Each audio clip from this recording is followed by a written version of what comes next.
Welcome folks. In this video we are going to look at science paper 1 and this is our second party for the series that consists of the random questions. Now the first party we looked at questions from grade 10 work. Now we want to continue with questions that we may expect from grade 11 work. So the first question here, we can see that we have a thermometer. So figure 6.1 shows a laboratory thermometer. So you have been given this thermometer. Then the first question is state the range of the thermometer. So the range here is you just have to look at what numbers or temperature that can be measured by the given thermometer. So our range is we can see that our thermometer is beginning from -10, which is this number here, up to 110. So to 110 degrees. Okay, so this is our range. So that's how you find the range. So you just have to look at the numbers given through the thermometer. Now let's look at question B. Under question B, describe how the behavior of a more sensitive thermometer is different from a less sensitive thermometer. So the sensitivity of thermometer is all about which thermometer has the ability to detect even a small amount of energy. If we look at energy, we are indirectly looking at temperature. So a more sensitive thermometer can detect even the smallest temperature, like the temperature with a negative number, like -200. So for a thermometer to measure that particular temperature, it has to be more sensitive because the amount of kinetic energy present in a substance with a negative number is very small. So that is what is about sensitivity of thermometer. So a more sensitive thermometer measures a small amount of, in fact, a very small amount of energy, while a less sensitive thermometer can only measure at least a minimal amount of energy. So say a more sensitive thermometer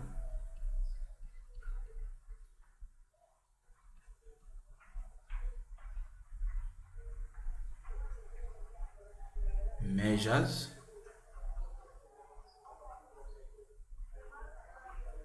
a low temperature, or can measure a lower temperature than a less sensitive thermometer. So that is what you just have to look at whenever you are dealing with this.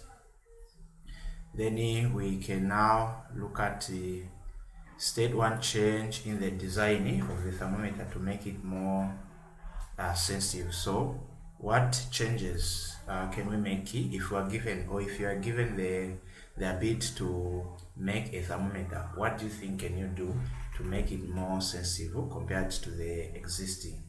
So the first one that we can look at here is the type of liquid. So we can say by using mercury.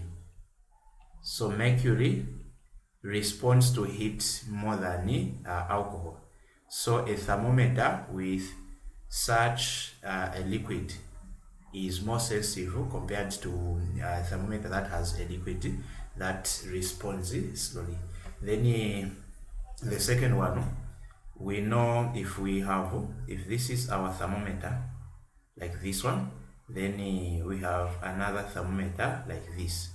So we can see that here the diameter of this is greater than this diameter.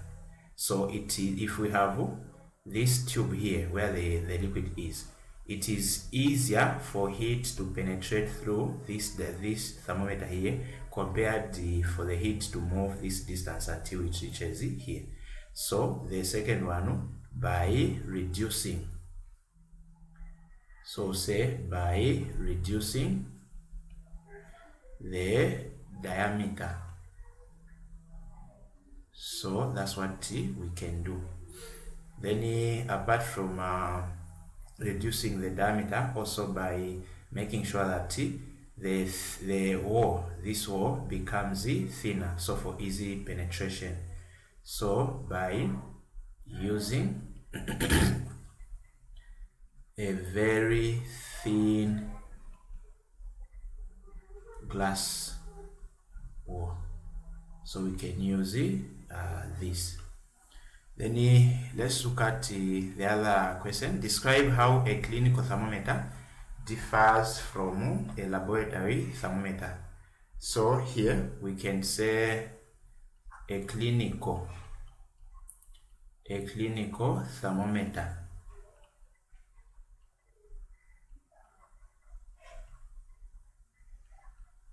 has a constriction.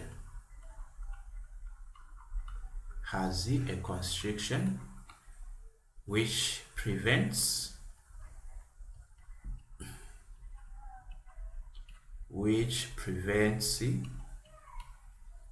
the backflow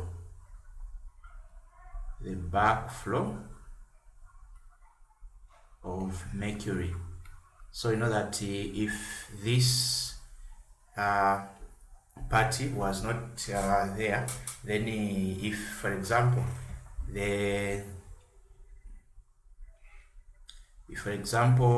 mercury expands, then if we have no constriction, we are saying our mercury may go back, and that may give us a wrong readings. So that's what we are saying here.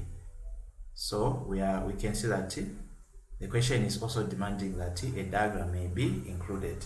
So this part here is what we call the constriction. You have the constriction, then inside here you have the liquid. Then if we look at the range, is between 35 to 42 degrees. So why do we have that smaller range? Because it measures the body temperature. So there is no need of putting numbers beyond that. So we just need a minimum number. So these are some of the questions that you may encounter whenever you are given a thermometer. Okay, so there is another question based on the same thermometer. Now you may be asked to make some calculations. So we have this one, though it came in section A, where we have multiple choices, but let's not focus on multiple choices. How do we do these calculations? So the diagram below shows the length of mercury threads at ice point and the steam points. Okay, then what will be the temperature, or if the length of the mercury thread is 25? So let's analyze this. So the length of the ice point is this one. We are given this number here. Okay, so we are given this number. So that is 5 millimeters. Sometimes it can be given meters, centimeters. That's not the issue. Then so this means that when this thermometer was placed in ice, the length was 5 millimeters, and it was moved and placed in steam. Then we can see we have 15 millimeters. Then what will be the temperature if the length of the mercury thread is 25 millimeters? So how do we make this calculation? So you say temperature is equal to, you have x over y times 100 degrees Celsius. So what is x? So here there are two numbers. X is, you first find the difference. You subtract the 5 millimeters when it was put in an ice point. You subtract from this when it was put in a steam point. So 15 millimeters minus 5, we get 10 millimeters. Then what's our y? Our y will be 25 millimeters. Remember, y should be the greater number. It has to be greater than the value of x. So it's 25 millimeters minus 5 millimeters, which is giving us 20 millimeters. So we can now do the calculations here. So our x is 10 millimeters over 20 millimeters.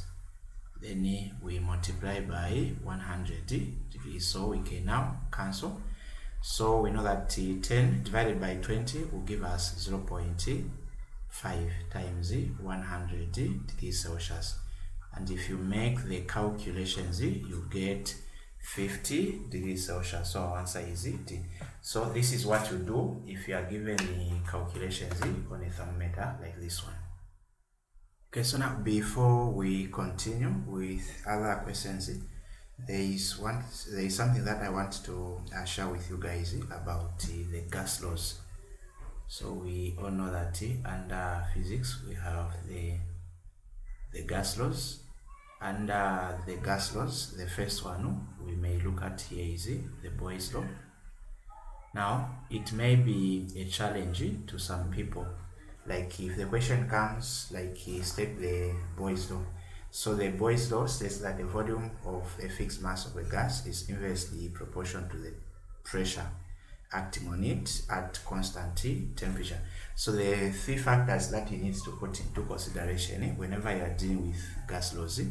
The first one is temperature, then pressure. After pressure, we have volume. Now remember, pressure, if you look at the gas pressure can just be defined as, in a simple terminologies, we can just say the collision of gas particles with the container or with the hull of the container. So remember that the particles are in a random motion. So as they are moving, they are colliding with the hull. So if the pressure is high, this means that the collision is high. Now, let's say if you have a Boyle's law. So under Boyle's law, you need to know that temperature will be constant.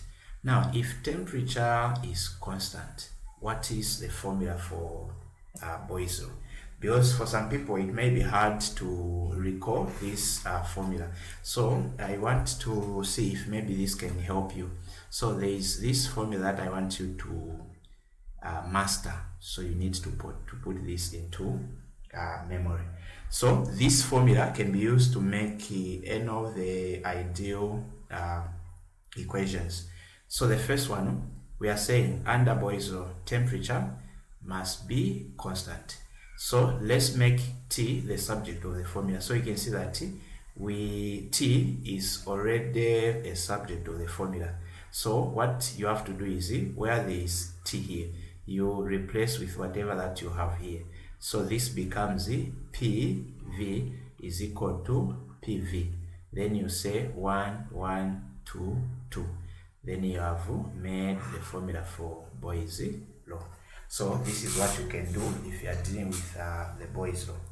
Now, the graph for Boyle's law, since we are saying the volume of a gas is inversely proportional, then we know that whenever we have the relationship of inversely, we have the graph must be like this, where we have pressure here, then volume here.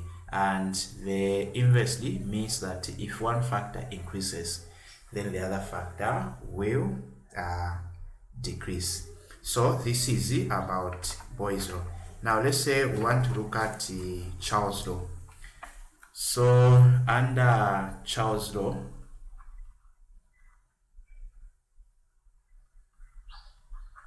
so the first one, you need to look at which one was constant. And sometimes the questions will be able to tell you that this factor will remain constant. Now, according to the law of Charles, it says that the volume of fixed mass of a gas is directly proportional to its temperature at constant pressure. So this time, pressure is constant. Now let's say you have forgotten the formula for pressure, I mean for Charles law. So you just have to remember this. So if you are able to remember this, then you can say, let's make pressure the substitute formula. So we make the factor that we think is constant, not what we think, but what we know is constant, the substitute formula. So we can make P the substitute formula by dividing V also here by V. So that if we cancel, we can see that we have pressure is equal to T over V. So this means that where there is P, we are going to substitute with whatever that we have formed here. So the formula is T over V is equal to T over V, which is, we'll say 1, 2, 2. So this is the formula for Charles law. Then remember, this formula can also be written as volume 1 over temperature 1 is equal to volume 2 over temperature 2. So it doesn't matter which one is on top, the answer will still give you the same. So this is what we can do under this one. Now let's look at the other third law. Now before we look at the third law, remember that whenever you have temperature in your calculations, make sure that your temperature is in Kelvin. So whenever you are given temperature in degrees Celsius, then you need to convert.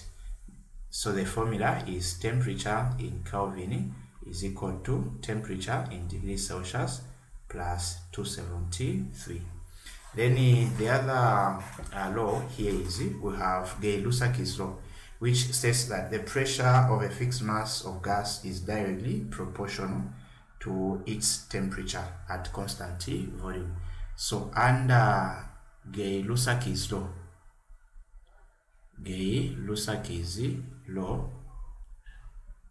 we can see that this time volume is constant.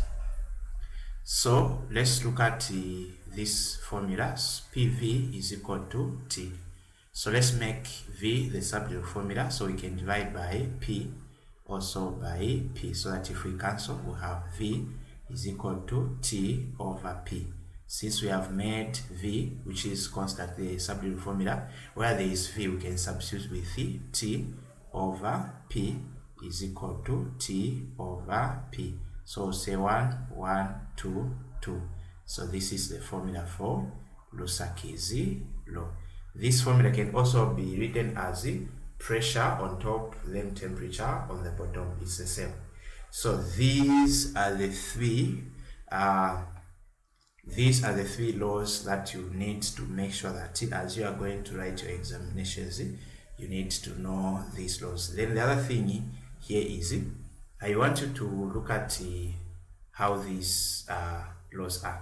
So under Boyle's law, temperature is constant. Then under Charles' law, pressure is constant. Then under Lussac's law, volume is constant. So these factors are changing. In each law, one factor must be constant. And remember, the factor that is constant should not be part of the calculations. Then the other note is temperature should be in kelvins whenever we are dealing with this.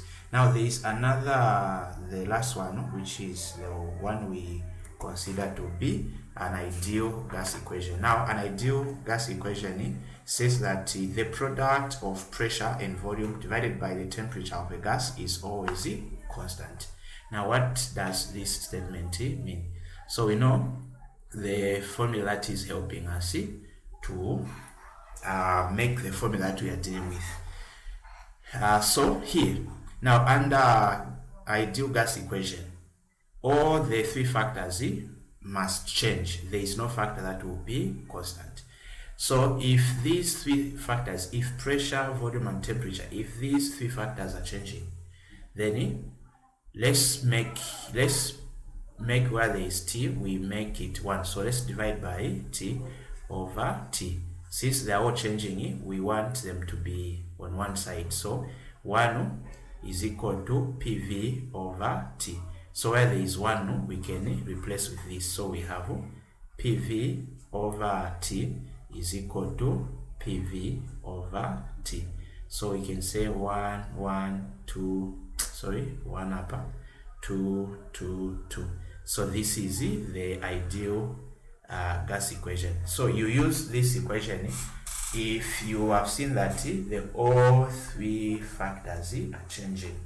So you are given pressure 1, temperature 1, volume 1, and you are given maybe temperature 1, pressure 1, and maybe you want to find volume 2. So this is the appropriate formula that you need to apply. Then also, if you are able to understand the formula, you can also be able to state the law as long as you have understood fully. Now let's see if we can apply this in exam questions. So in a certain town, when the temperature was 27 degrees Celsius and the atmospheric pressure was 99,000 Pascal, a volume of 300 cubic centimeter container was sealed. The container, which contained only air, was placed into a refrigerator until its temperature cooled to 5 degrees. Calculate the new pressure. So let's have the data. So from the data, we can see that we have temperature 1 is 27 degrees Celsius. Then temperature 2 is 5 degrees Celsius. What else do we have? Let's look at the pressure 1. Pressure 1 is 99,000 Pascal. Then the question is calculate the new pressure. So we are looking for pressure 2. Now let's look at the volume. So for volume, we have only been given one value. So the volume was 300 cubic centimeter. So this is just giving us the space. So here, this also means that the volume is what? Constant. So if the volume is constant, which equation are we supposed to use? So whenever the volume is constant, we are supposed to apply the Lusak's law. So remember, I gave you this. So you say PV is equal to T. So here, let's make V the subject of the formula. So we divide by P, we divide by P. So volume will give us temperature over pressure. Now, where there is V, we substitute with this one. So this is same as temperature over pressure is equal to temperature over pressure. Temperature 1, pressure 1, temperature 2, pressure 2. Or if you want, you can put pressure on top. It's the same. So now here we can see now we have the formula. Then let's look at what are we supposed to do. So the temperature is given in degrees Celsius, so we can now convert. So say 27 plus 273, this will give us 300. So temperature 1 is just 300 over pressure 1, 99,000. Then temperature 2. Temperature 2 is 5 degrees plus 273, which is 278.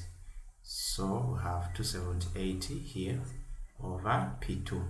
So there should only be one factor missing.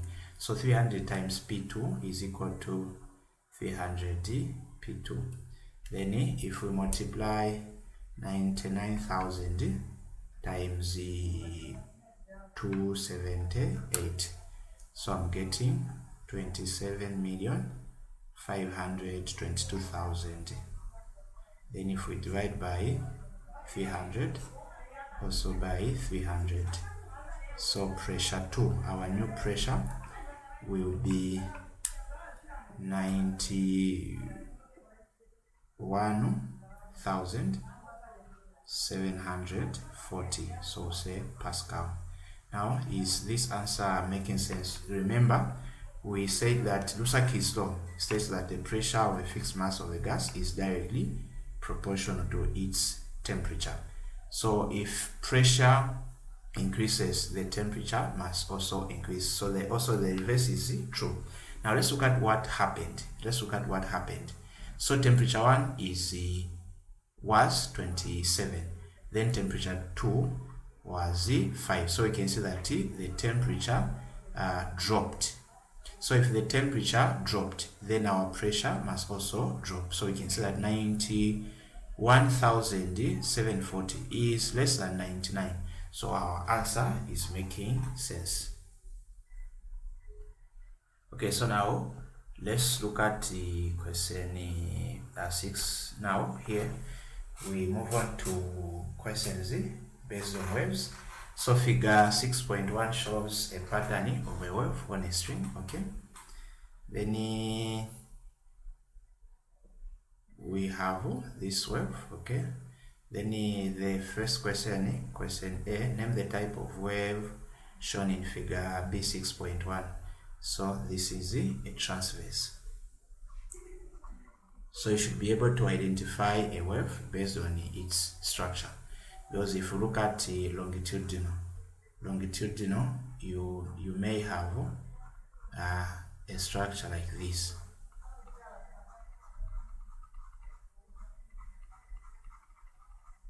So these are known as the compression. They are compressed, then these are known as the rarefaction. So if we are dealing with a longitudinal wave, so the structure should be able to tell you that you are dealing with a transverse or a longitudinal wave.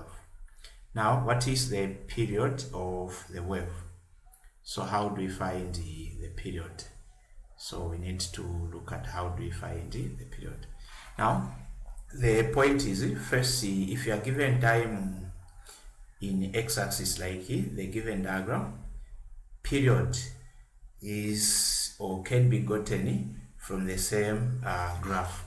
So we need to look at which 2 points can we choose to represent our complete wave. So let's say this is our point A. So if this is our point A, then where there is point R, let's put B. This B is just an indication for a complete wave. So the distance from here up to here is known as a wavelength. Then how do we now find the period? So since we are starting from here, this is 0. So if we move up to this point, what number is here is 4. So this represents our period. So that's what you do. So period is equal to 4 seconds. Then we know that if it's calculations, you can use the same formula that you use whenever you're dealing with a pendulum, where we have period is equal to time taken over number of oscillation, which is number of complete waves. So how many waves can we say do we have here? So we can see that here, this is the first wave. Then from here, this is the second wave. So if we use this formula, we can see that the time is 8 seconds in total. So it's 8 over the number of waves is 2. 2 into 8, we still get the same answer. So that is the point. So you can use this formula if you are able to, or if you've understood it fully, you can use the formula. You can just use the diagram if you are given time in x-axis. Then how many waves are completed in 1 second?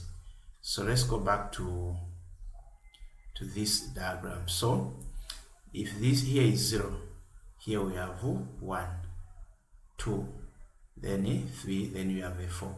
So how many waves are completed in 1 second? This is just a quarter.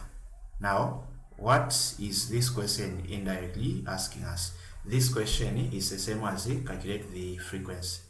We know that frequency is equal to 1 over period. 1 over, what's our t, is 4. So 1 over 4 is just a quarter. That's why I said this will just give us a quarter. So 1 divided by 4 will give us 0.25. Why have we said we are calculating the frequency? Because frequency is defined as the number of waves produced in 1 second. So that's what frequency is. Or if you want, we can also calculate the same thing. Now we just have to say n, so we can put n over t. So what's our n? Is 8. I mean is 2 over 8, which is if we divide the 2 divided by 80, you still get the same answer, which is 0.25 Hz. So the answer is still the same. Then how far is point R from the rest position? So let's go back to our diagram. So our rest position is this line here. This is our rest position. Then so we want to find the distance from here up to here, because this distance, let's say this distance is equal to this distance, because the question is how far is R. So what is this distance? So if from this point up to this point is 20, also this is also 20. So the answer is just 20 centimeters or 0.2 meters. So in meters, you divide by 100 to convert from centimeter to meters. Then he state two similarities between longitudinal and transverse waves. So the first one, they both involve vibration of particles. Under longitudinal, we know that the vibration is parallel. Then transverse, the vibration is perpendicular to the direction of the wave. Then the other similarity that we can look at here is they both carry energy.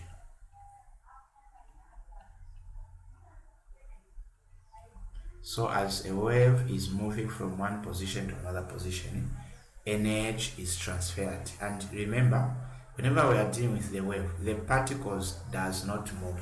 The particles only vibrate. What moves is the energy is now transferred from the from one point to another point through the vibration of particles. So that's what is here. Then the other graph that you may encounter under this one is just, for example, you are given a wave like this. Now this time, let's say you are given numbers like 1, 2, 3, 4, and you are given meters. So if you are given meters, these numbers represents the wavelength. So if the question is find the wavelength, you don't have to make calculations. So you just have to say, if you are looking for the wavelengths, let's say you draw a line from this point where you are starting to count up to here, because this is where our one complete wave is formed. So the answer is just 2. So if you are given a diagram, you just have to look at what have you given in the x-axis, because sometimes you may have time. So if you have time, then that time should be used to calculate period. Then if you are given distance, whether in meters or centimeters, then you have to consider that as wavelength. Okay, so now we have another question. The human audible frequency range is 20 Hz to 20,000 Hz. Taking the speed of sound in air as 330 meters per second, what is the upper limit of the human audible frequency in kilohertz? So the human frequency audible range gives us the range at which the human has the ability to detect the sound. So we know that it's from 20 Hz up to 20,000 Hz. Now the lower is 20, then the upper is 20,000. Now the question is, they just want us to convert our upper from 20,000 Hz to kilohertz. So how do you do that? So you say 1 kilohertz is equal to 1000 hertz. So our 20,000 will be here. Then here we put X. So the concept is just if you have frequency in hertz and you want to convert it in kilohertz, you just multiply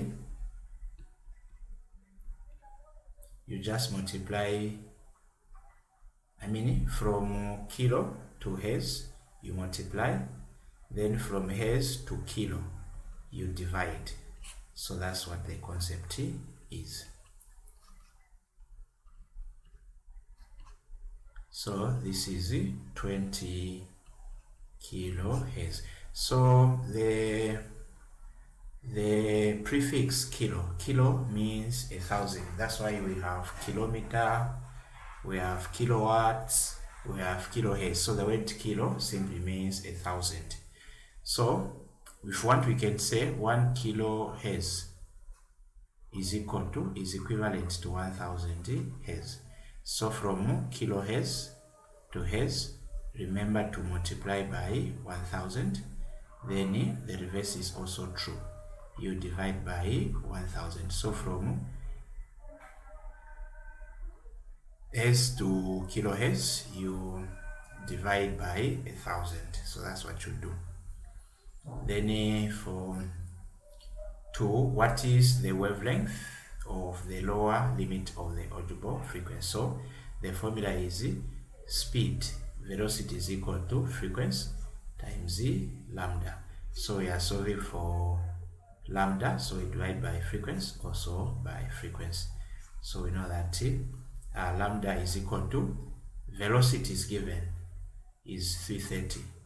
So we have 330 over, then the lower limit, we know that lower limit is 20 hertz. So you just want to find the wavelength when the frequency is 20 hertz, so over 20. So what is 330 divided by 20? So the answer is giving me 16.5 meters. Remember, the frequency is measured in hertz, then velocity in meters per second, then wavelength should be measured in meters. Okay, so now we have another question. Now this time we are extracting a question from electromagnetic spectrum. Now the first thing that we are supposed to know about these waves are that there are some of the characteristics that we have, of which the first one that we focus on is just that these are all transverse waves in nature. So the diagram, if we are to represent these waves, can be represented as a water wave, where we have a sine wave like this. Okay, so they are all transverse waves in nature, which can be represented like this diagram here, a sine wave. Now, what else? Let's look at how are these waves, the arrangement according to their frequency or their wavelength. So there is a mnemonic that you can be using. So we have this one, which is, we say raging Martins, invaded, Venus using X-rays guns. So what is the importance of this? This will help us to identify. So R from here is the first one, radio wave. Then M, we have microwave here. Then so we have microwave. Then I from the invert, this will give us infrared. Then Venus, visible light using ultraviolet. Here we have X-rays then we have gamma rays. Now, what else can we look at here? So what you have to look at here is that if you look at the wavelength, so the wavelength is like this. So the radio wave is the wave from the electromagnetic spectrum with the highest wavelength. Then if you look at the frequency is opposite. So the frequency is just opposite for these waves. Now let's look at question A. What is the name of component N? So component N, these are just what? X-rays. Give one practical use of region M, infrared. So infrared, they are used in heaters. Apart from heaters, remote controllers. Then state one property which is the same for all electromagnetic waves. So the first one, we looked at this, they are transverse waves in nature. So transverse waves, then they travel at the same speed. They all travel at the same speed. So what speed is that? It's the speed of light, which is 3 times 10 to the power 8 meters per second. Then they carry energy.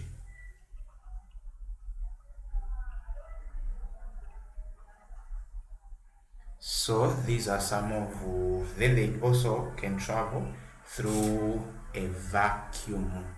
Then D, state one possible source of the radiation from region O. So what is our O? So O is a gamma ray. So source of gamma ray can be radioactive substances. Radioactive substances. Then another source can be, we can say nuclear reaction. So nuclear reaction can also be the source of gamma rays.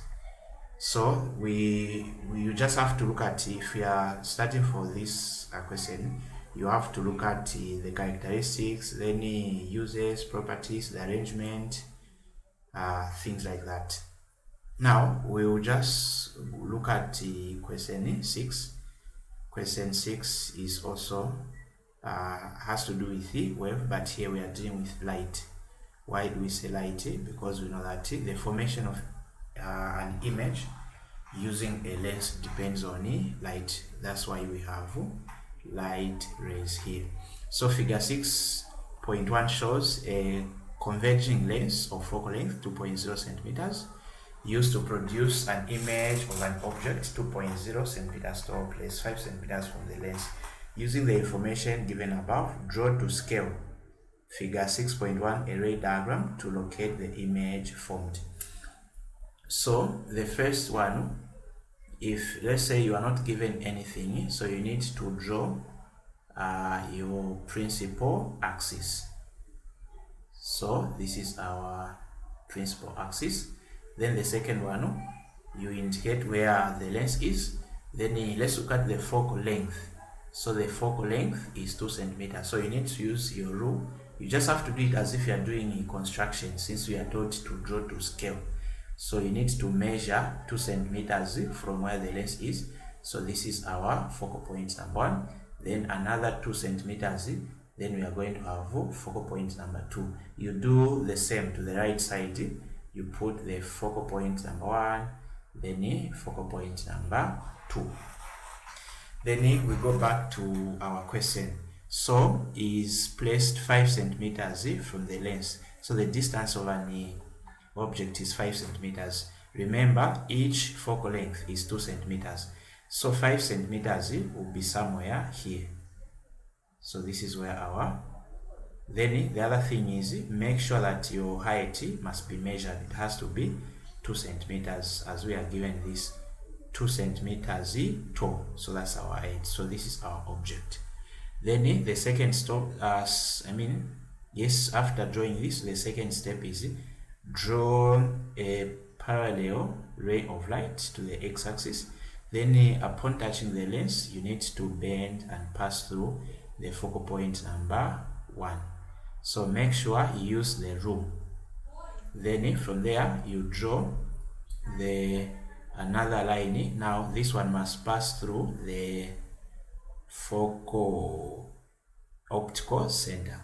Then what you just have to do is, as long as you've done these steps according to the way they should be done, these two lines will meet at one point. So the point at which these two lines are meeting, this is where our image is.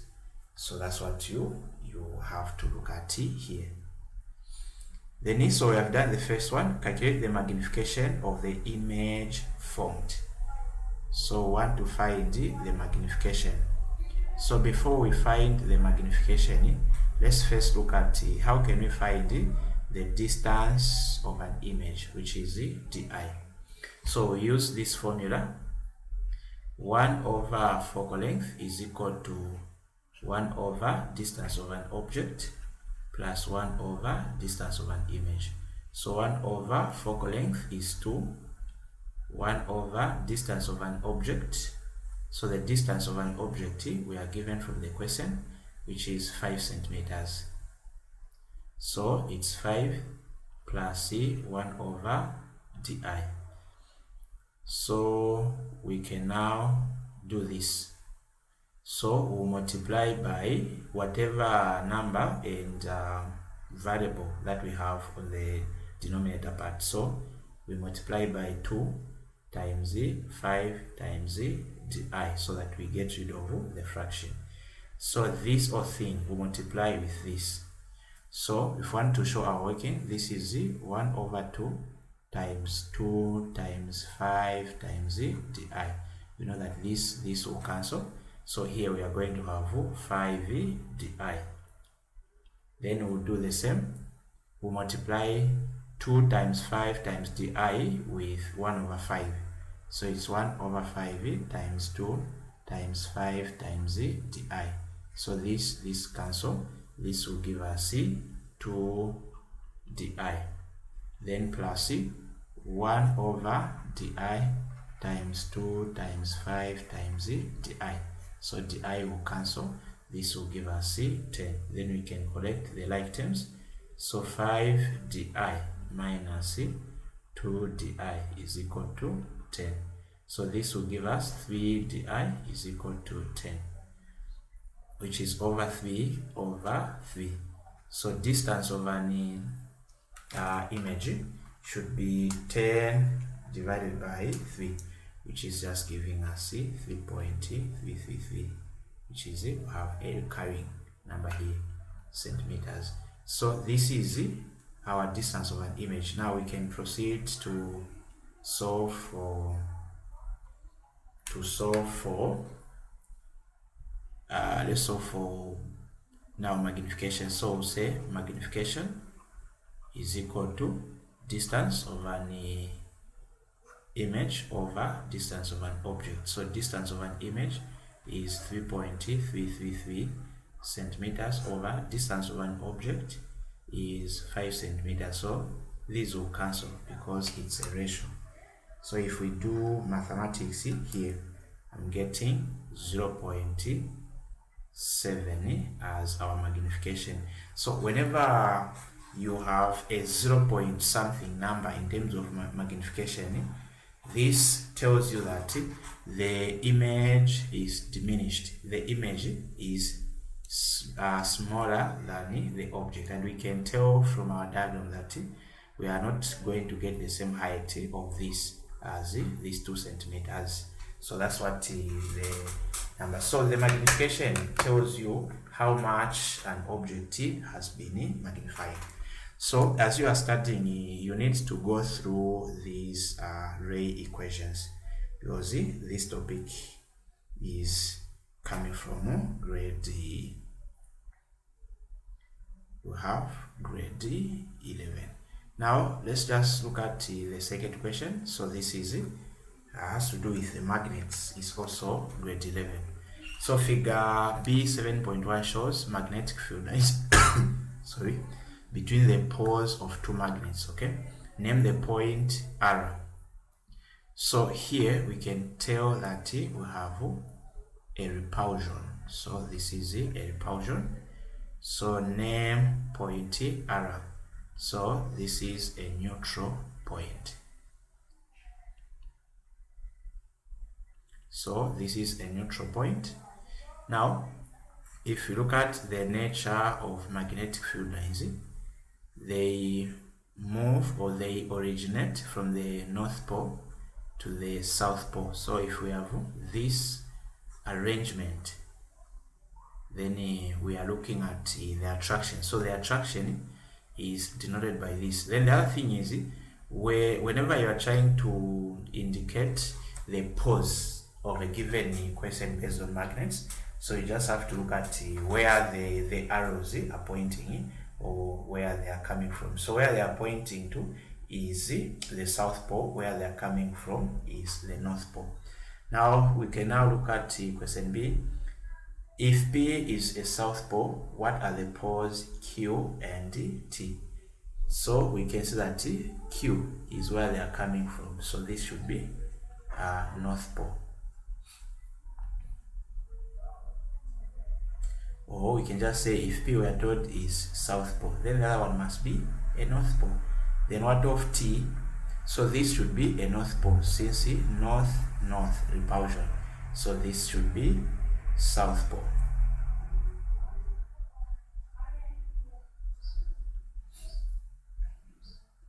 Then he explained how soft iron keepers help magnetism retain their magnetism for a longer period of time.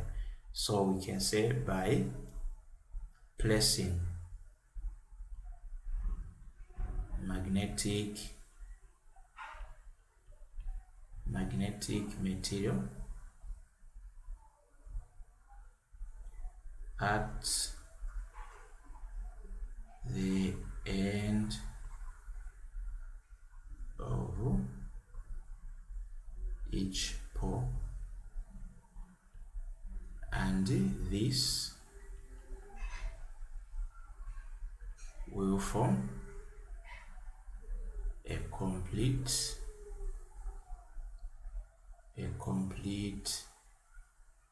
path for magnetism, path for magnetic field lines. So maybe let me see if I can draw a diagram. So let's say we have two magnets that we want to keep for a longer period of time. These are our two magnets.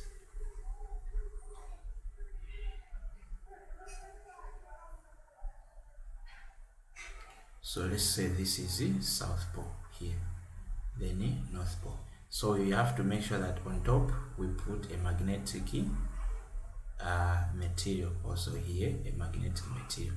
So what this will do, this will make sure that instead of the magnetic field lines to go, the magnetic field lines they will be passing through. So it's like a path, it's a complete. As the result, the magnetic field lines will not go anywhere. Then it will be able to retain its magnetism. Then question D, state two differences between iron and steel as a magnet. So say iron is a soft magnetic material.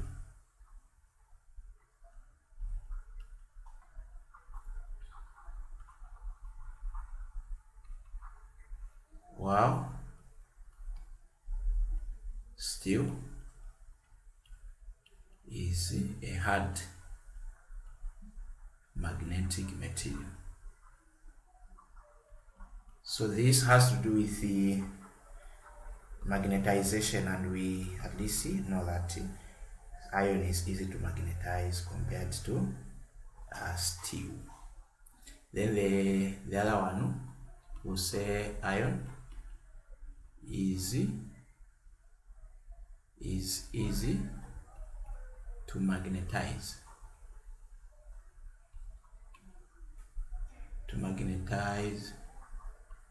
While steel is hard to magnetize.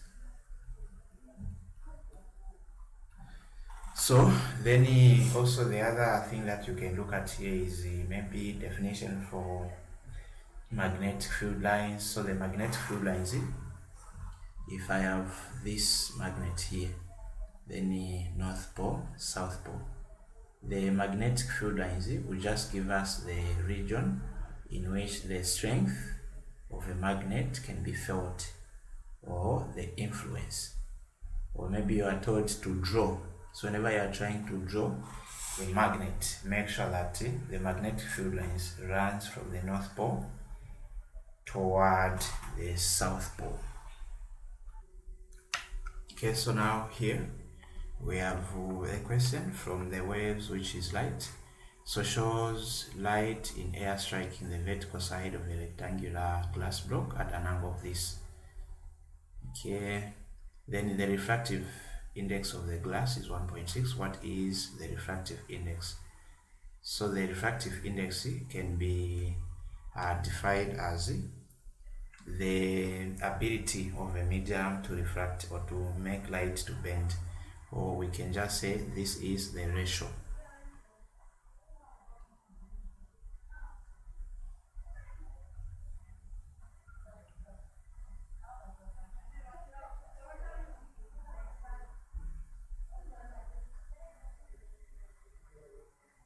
So the ratio of the sine, this should be, of the sine of angle of incidence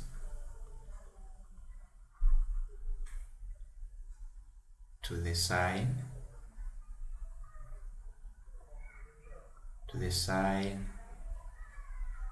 of the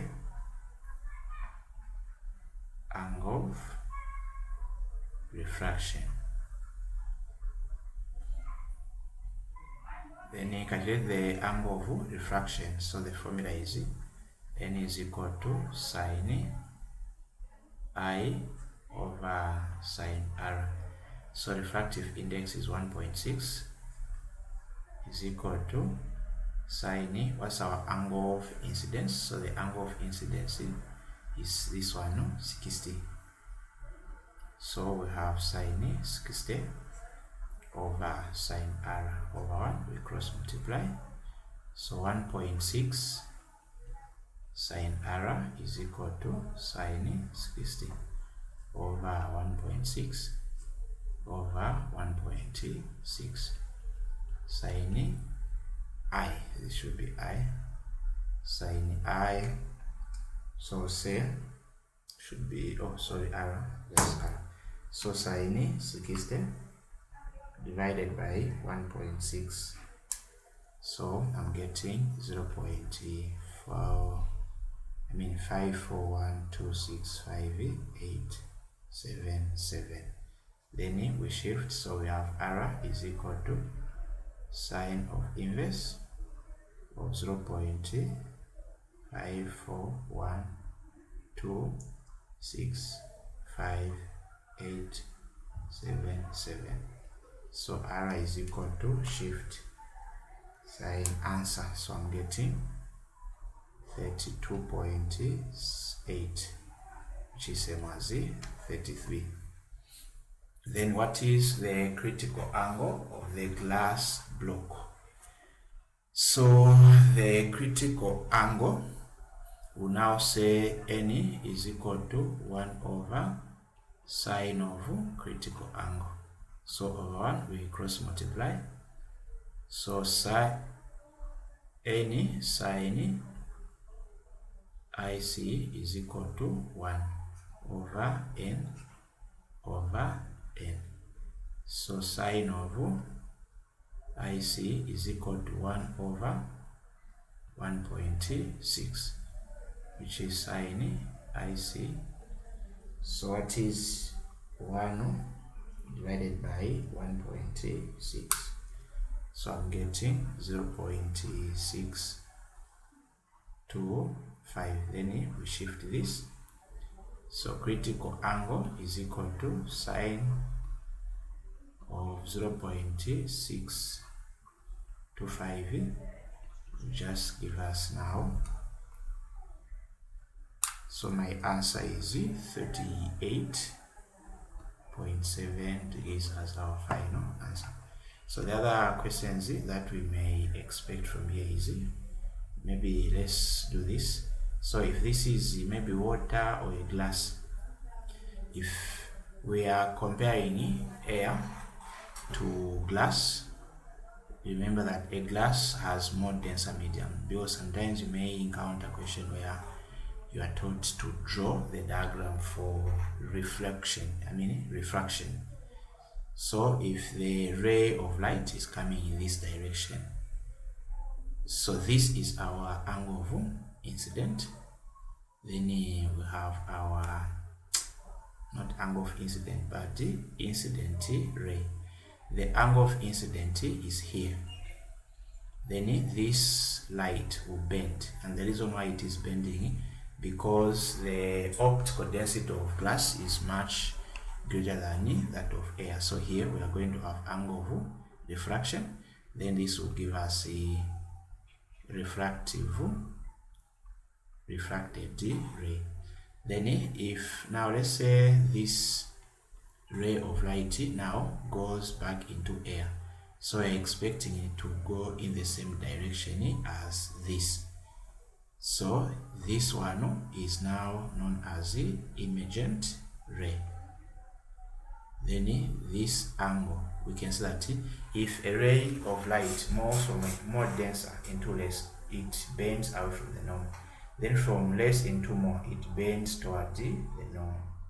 Then apart from this, you may also encounter refractive index where you're dealing with the apparent depth. So let's say we've placed an object here, and this is water.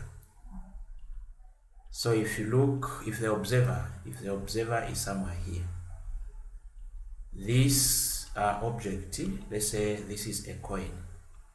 A coin might be seen here. So the distance from the surface of water to the point where the image is what we call apparent depth. Then the distance from the surface of water to the point where the object is, this is what we call real depth. So the formula for apparent, given apparent and real depth for refractive index is equal to real depth on top over apparent depth. So the formula that you need to have in mind whenever you're dealing with this is, let's say the first one is this one, where we have real depth over apparent depth. The second one, sin I over sin r. The third one is, we have the speed of light in air over the speed of light in a vacuum. Then we have also refractive index is equal to 1 over sine of critical angle. So these are 4 formula that you need to look at here, and also you have to look at their applications, how to apply this formula, because this formula can be used to calculate one of each factor present. So that is for this video. So this is our second part. I look forward to making the third and the last part, where we look at the random questions from grade 12 science. So that's it. Thanks for watching.